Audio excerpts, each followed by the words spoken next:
Saksi kasus dugaan korupsi hibah tanah pemerintah Kota Semarang, Paulus Iwan Budi Prasetyo yang tewas dibunuh serta dibakar di kawasan Marina Semarang, Rabu siang ini jenazahnya diserahkan ke pihak keluarga meski belum lengkap anggota tubuhnya. Keluarga tetap memberikan penghormatan terakhir dengan menyertakan pakaian lengkap untuk prosesi pemakaman yang akan dilakukan Kamis besok. Dokter forensik Rumah Sakit Karyadi Semarang menyebut masih ada kekurangan bagian tubuh korban seperti kepala, kaki, serta tangan kanan. Dari kepala, kemudian tangan kiri, kemudian kaki kanan, kaki ya, tangan, maksudnya tangan itu tangan ini, kemudian kaki kiri, jari-jari tangan, kemudian juga kepala yang belum utuh. Hanya itu. Yang lainnya utuh. Kesimpulan forensik benar bahwa itu kemungkinan dibunuh dulu sebelum dibakar. Nanti kami sampaikan ke dalam visum et repertum kami yang nanti akan diserahkan kepada penyidik. Sementara itu, hingga saat ini Polrestabes Semarang masih melakukan pencarian bagian tubuh korban yang belum lengkap. Secara resmi, jenazah telah diserahkan ke pihak keluarganya untuk dimakamkan. Bagian tubuh dari Pak Iwan yang belum ketemu, kita masih berusaha semaksimal mungkin, Mbak. Tim kami masih berusaha mencari, ada tim dari opsional kami sudah ada di TKP sampai hari ini pun masih mencari beberapa bagian tubuh dari Bapak Iwan yang belum ketemu. Apabila nanti sudah ketemu, akan kami susulkan kepada pihak keluarga untuk disusulkan, digabungkan dengan potongan-potongan dari alamat. Baik, pemirsa, kami sebenarnya berharap bisa mendapatkan keterangan terbaru dari pihak kepolisian, tapi memang hingga saat ini pihak kepolisian belum bisa memberikan keterangan kepada kami ataupun juga terlibat dalam perbincangan ini. Tapi kemarin pihak kepolisian sudah memberikan informasi bahwa memang peristiwa ini tidak ada kaitannya dengan kasus korupsi. Untuk bisa lebih jelas mendapatkan informasi mengenai hal ini, rekan kami Didit Kordias akan memberikan kabar untuk Anda. Selamat malam, Didit Kordias.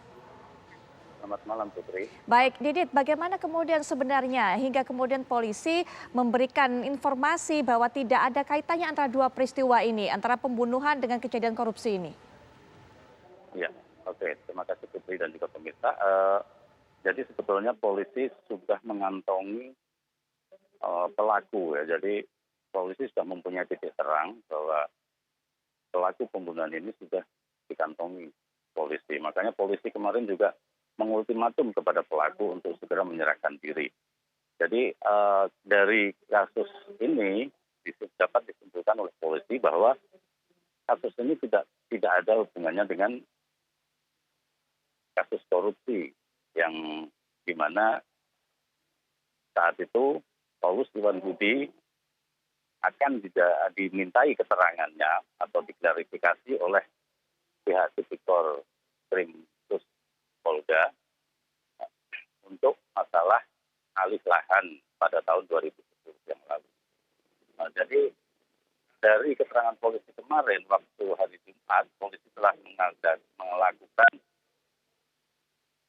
bongkar CCTV. Jadi di situ terlihat memang pada saat kejadian tanggal 24 Agustus, Iwan berangkat dari rumahnya pada pukul 6 pagi, sekitar 6 pagi, tidak seperti biasanya. Dia berangkat lebih pagi dari biasanya karena Iwan pada hari itu sebetulnya dijadwalkan untuk menjadi narasumber sebuah acara di pemerintahan.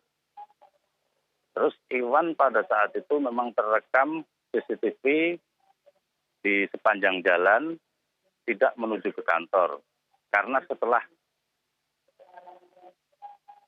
ketemu jenazah atau ditemukan jenazah Iwan di tempat Marina, polisi kemudian mencari CCTV di daerah Marina. Dan ada satu CCTV yang memperlihatkan kalau Iwan terekam pada pagi hari itu, tanggal 24, melintas di arah TKP. Jadi di dekat TKP itu hanya ada satu CCTV yang merekam waktu Iwan melintas. Kemudian dari situ tidak ada Iwan kembali lagi. Berarti polisi menyimpulkan bahwa pada tanggal 24 itu Iwan dibunuh. begitu. Terus akhirnya dari CCTV itu terbongkarlah dari mungkin di belakang Iwan atau di depannya, memang belum dijelaskan oleh kepolisian. Mungkin di situ terekam satu kejadian yang menyimpulkan tentang terbunuhnya Iwan ini. Begitu, Putri. Baik, ada kisi-kisi mungkin dari pihak kepolisian pelakunya ada berapa? Ya, belum ada keterangan resmi. Namun kemarin polisi memang mengultimatum bahwa para pelaku, berarti itu memungkinkan pelaku lebih dari satu. Itu, Putri. Baik. Didit Kodias, terima kasih untuk keterangan terbarunya. Kami akan terus tunggu bagaimana perkembangan mengenai kasus ini. Selamat malam, selamat bertugas kembali. Setelah jeda mungkin Mas Reza bisa berikan pandangan.